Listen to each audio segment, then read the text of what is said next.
Answer के रूप में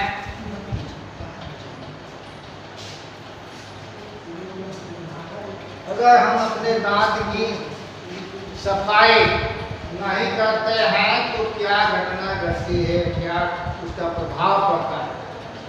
तो आंसर के रूप में नोट करेंगे micro organism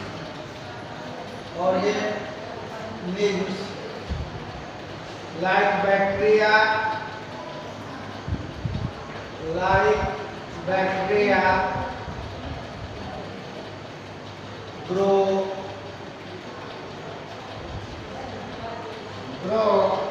on the food,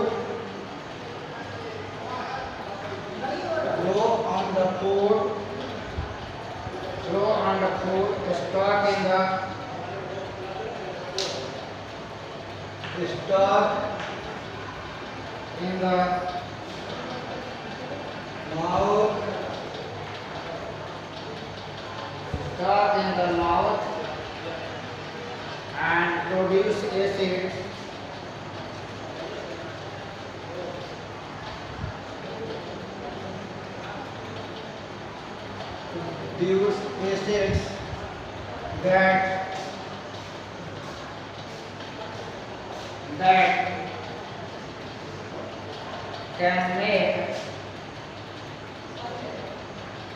that can make teeth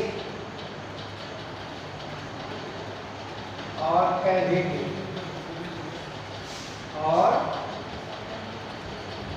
cavity.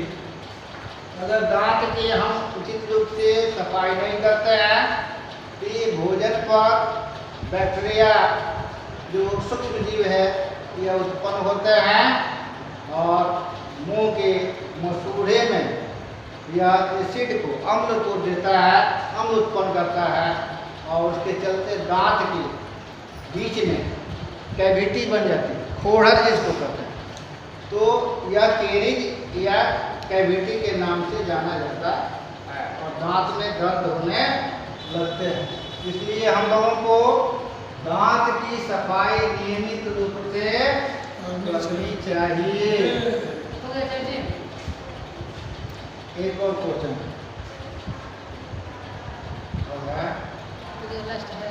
Last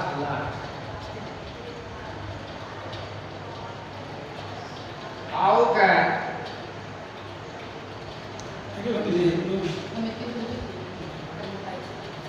take care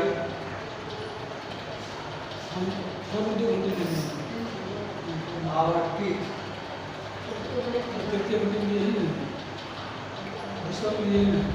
how can we take care of our teeth and what should we do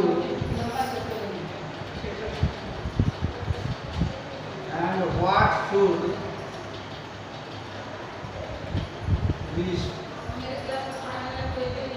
we do before going to bed at night।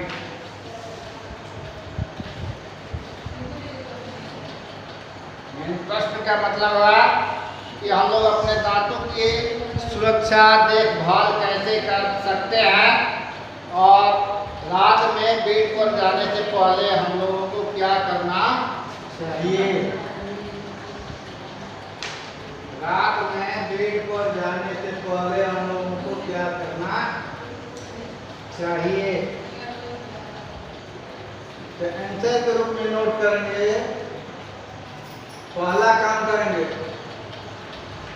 Move the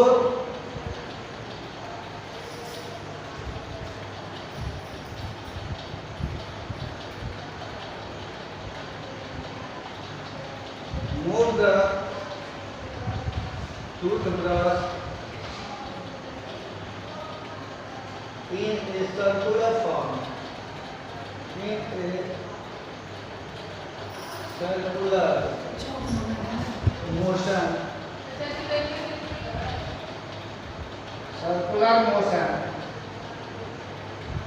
over the teeth,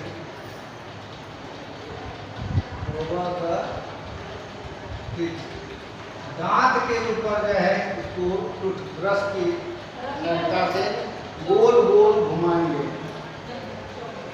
दूसरा क्या काम करेंगे कि visit A dentist,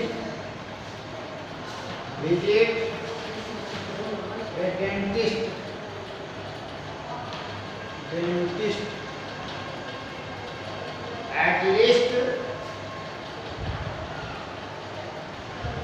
at least once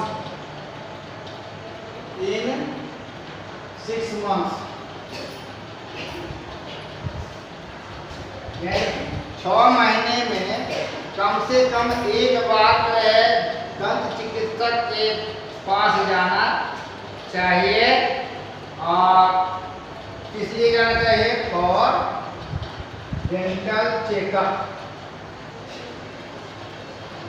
दांत की जांच कराने के उद्देश्य से जाना चाहिए।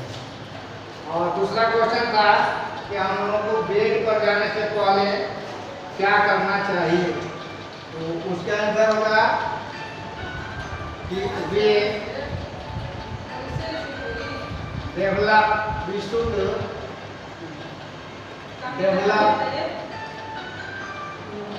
we should develop a habit, we should develop a habit of cleaning,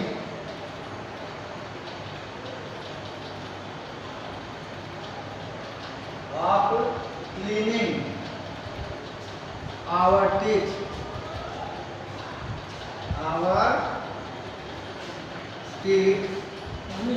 before going to bed at night, रात में जाने से पहले हम लोगों को एक जो है आदत डेवलप करने की जरूरत होती है कि दांत की सफाई हम लोगों को एक बार करके जो है बेड पर जाना चाहिए। इस तरह से दांत कितने होते हैं, दांत की संख्या कितनी होती है, उसके काम क्या होते हैं और दांत का टेक केयर के रूप में हम लोग क्या क्या काम कर सकते हैं। अगर ऐसा नहीं करते हैं तो हमारे हेल्थ पर इसका क्या प्रभाव पड़ेगा, ये सारी जानकारी हम लोगों ने आज इस चैप्टर के माध्यम से प्राप्त किया। होमवर्क के रूप में नोट करेंगे। Homework, how many kinds of teeth in our mouth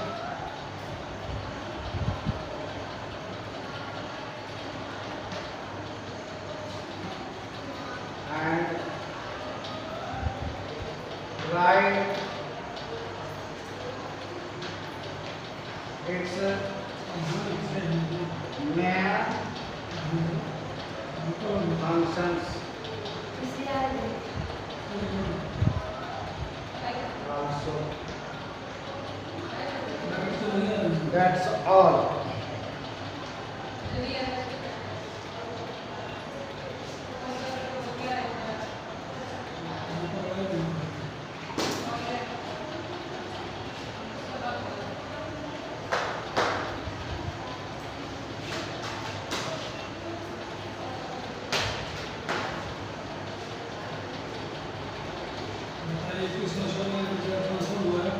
सबको नमस्कार।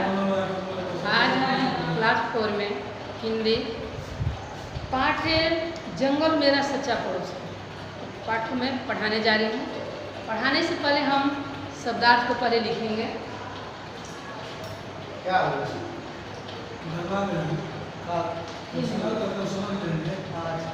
नहीं है, नहीं है, आखिर जब लगता है ना मुझे आता है उसका कनवा पकड़ कर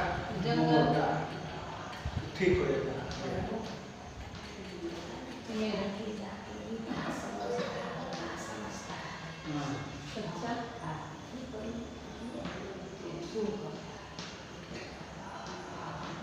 पड़ोसी जंगल हमारा सच्चा पड़ोसी है, क्योंकि हमारी ज़रूरतें की जो पूर्ति होती है वह जंगल से होती है। चाहे वो खाने पीने की हो, दवा हो, उपयोगी वस्तुएं हो, सभी जो है जंगल से ही हमें प्राप्त होते हैं। इसीलिए जंगल को सच्चा पड़ोसी बताया। इसके शब्दार्थ को पढ़े लिखेंगे।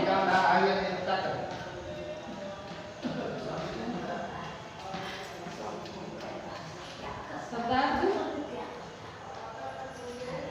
वर्णन,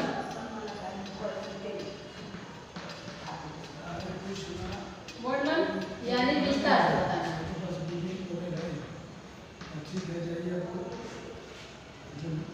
विस्तार से बताना।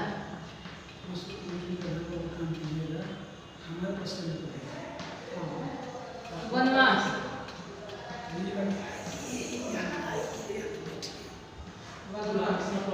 जंगल में रहना।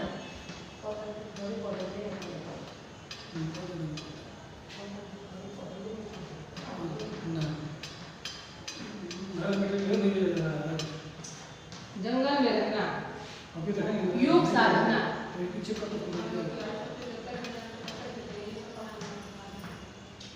योग साधना।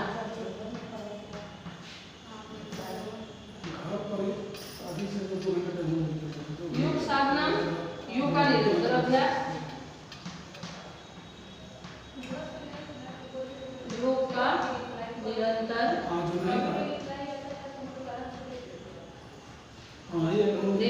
अभ्यास,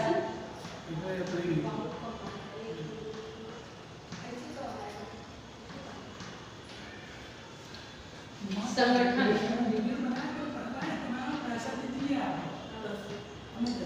संगठन, संगठन यानी सबको जोड़ना,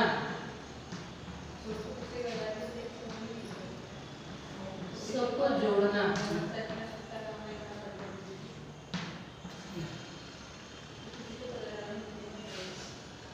संघर्ष, संघर्ष, संघर्ष का अर्थ होता है युद्ध। संघर्ष का अर्थ होता है युद्ध। अरण्य, अरण्य, अरण्य का अर्थ होता है जंगल।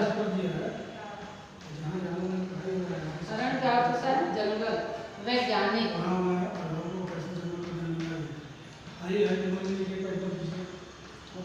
वैज्ञानिक, वैज्ञानिक यानी विज्ञान को जानने वाला,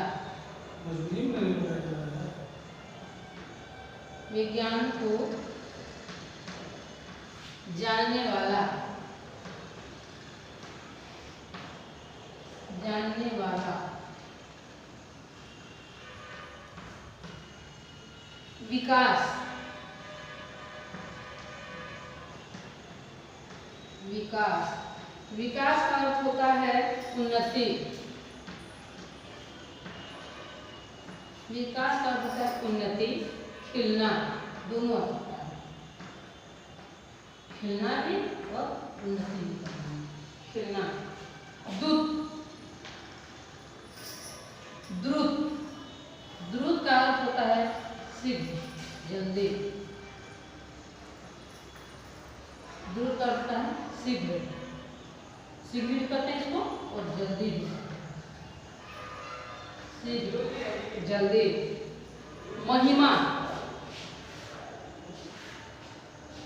महिमा, महिमा, महिमा का अर्थ होता है बड़प्पन, बड़प्पन या महत्व, महत्व, बड़प्पन या महत्व। पदार्थ, पदार्थ, पदार्थ का होता है वस्तु, वस्तु। निर्भर, निर्भर का होता है अवलंबित, अवलंबित।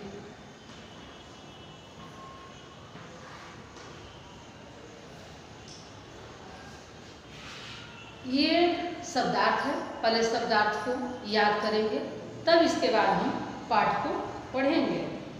पाठ है कि रामायण और महाभारत में जंगलों का वर्णन है। रामायण के समय भी लोग जंगल में रहा करते थे, राम जी भी जंगल में रहे, और महाभारत के समय में भी पांडवों को वनवास दिया गया था, तब पांडव वन में रहते थे। वनों और तो वनों का वर्णन उसमें भी आया है, रामायण और महाभारत में भी। राम का वनवास हुआ था, सभी जानते हैं। वन या जंगल में ही राम से भेंट उनकी हुई थी, हनुमान की भेंट राम से जंगल में ही हुई थी। महाभारत में पांडवों ने जुए हारने के बाद जंगल में ही उनको जीवन बिताना पड़ा था। ऋषि मुनि योगी तपोवन में ही रहकर योग साधना करते थे, तपस्या करते थे। जब हमारा देश गुलाम था तो गुलाम के महाराणा प्रताप उस समय जंगल में ही भटक रहे थे, जंगलों में रह रहे थे, घास की रोटियां खा रहे थे। शिवाजी ही जंगल पहाड़ में ही रहकर देश की आज़ादी के लिए संगठन करते थे। झारखंड प्रदेश में बिरसा मुंडा जंगल में ही रहकर अंग्रेजों के खिलाफ संघर्ष शुरू किया था। पुराने युग में आरा, छपरा और चंपारण में जंगल अरण्य आज भी हैं, पहले भी थे। आज रांची और शिवभूमि में जंगल पहाड़ आज भी हैं। वहाँ वनवासी बंधुओं का निवास जंगलों में रहता है, आज भी लोग वहाँ पर निवास करते हैं। हमारे नगर और गांव के पड़ोस में जंगल है। ये जंगल डरावने नहीं हैं, ये जंगल डरावने नहीं हैं, ये हमारे सच्चे पड़ोसी हैं। पड़ोसी स्नेह करता है, उसी तरह जंगल भी हमारा स्नेह करता है, हमारे ऊपर अपने प्यार को बरसाता है, स्नेह से सहायता करता है, हमें सहायता करता है। और पेड़ पौधे जंगल में चुपचाप बिना बोले बिना आवाज़ के वह हमें मदद करते हैं। हम जानते नहीं हैं, पर पुराने युग में ऋषि मुनि जानते थे, आज वैज्ञानिक जानते हैं, आज के वैज्ञानिक जानते हैं, अभी हम जानने लगे हैं जंगलों के बारे में। आज के युग में तो नगर और गांव का विकास का युग है। आज सभी जगह जंगल को काटे जा रहे हैं और गांव नगरों का विकास हो रहा है। वैज्ञानिक की सहायता से नगरों के द्रुत विकास हो रहा है। वैज्ञानिक की सहायता से नगर में बहुत तेजी से विकास हो रहा है। अब हमारे नगर गांव बन रहे हैं, नगर महानगर हो रहा है, जंगल कट रहा है, जंगल खत्म हो रहा है, केवल मकान बन रहे हैं। जंगल खेतों को सबको काट काट के मकान बनाए जा रहे हैं, सड़कें बनती जा रही हैं, बिजली और दूरभाष के तार चारों तरफ दौड़ रहे हैं, सड़कों पर कारें दौड़ रही हैं, सिनेमा हॉल, होटल, ये सारे चीज़ें हैं जंगल को काट काट के बनाए जा रहे हैं।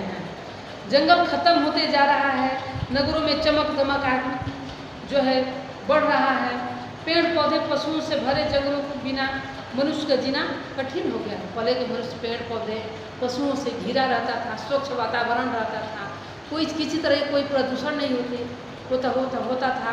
और आज जो है जंगल के काट कर नगर बनते जा रहे हैं और चारों तरफ प्रदूषण भी फैल रहा है। और इसीलिए तो जंगल लगने की बात हो रही है। पहले की तरह फिर जंगल लगाइए और फिर धरती को हरियाली लगाइए। पहले से पेड़ पौधे लगाना पुण्य का काम माना जाता था और आज भी है। आज भी लोग पेड़ पौधे लगाते हैं, पुण्य का काम मानते हैं, इसको धर्म से जोड़ा गया है। विज्ञान भी इसको कहता है पेड़ पौधे लगाने के लिए और धर्म भी कहता है पेड़ पौधे लगाने के लिए। जंगल की महिमा को जानना आवश्यक है। ये ठीक है कि जंगल से जलाने के लिए लकड़ियाँ, कोयले इत्यादि मिलती हैं, घर बनाने, घर सजाने के लिए मूल्यवान लकड़ियाँ मिलती हैं, औषधियाँ मिलती हैं जिसे जड़ी बूटियाँ बनाई जाती हैं। हमको बीमार पड़ते हैं तो हमें दवा के रूप में उन्हें खाते हैं। उनके जड़, पत्ते, छाल, पौधे के सभी अंग को हम किसी न किसी रूप से उसका उपयोग करते हैं। खाने के लिए हम अनेक प्रकार के फल, मधु मिलते हैं, गोंद, रबर जंगल में ही हमें सब मिलते हैं। जंगलों में खनिज पदार्थों के खाने हैं। जंगलों में की धरती लक्ष्मी है। अनेक प्रकार के खनिज अंदर भूगर्भ में छिपा हुआ है जिसको खुदाई करते हैं। जंगल से केवल यही लाभ है नहीं है, मानव का सारा जीवन जंगल पर भी निर्भर है। जंगलों में शुद्ध हवा, जल, मिट्टी इत्यादि सब जंगल से ही मिलती है। पेड़ पौधे गंदी हवा, कार्बन डाइऑक्साइड को ग्रहण करते हैं और शुद्ध वायु, ऑक्सीजन हमें देते हैं। इस युग में कल कारखाने में कार्बन डाइऑक्साइड गंदी हवा मात्रा बढ़ रही है। पेड़ पौधे कार्बन डाइऑक्साइड ग्रहण करके सांस लेने के लिए हमें शुद्ध हवा देते हैं, इसलिए जंगल जरूरी है। जंगलों के कारण बादल में नमी पाकर रुकते हैं, बरसते हैं, वर्षा होती है, धरती की प्यास जंगल से ही मिटती है।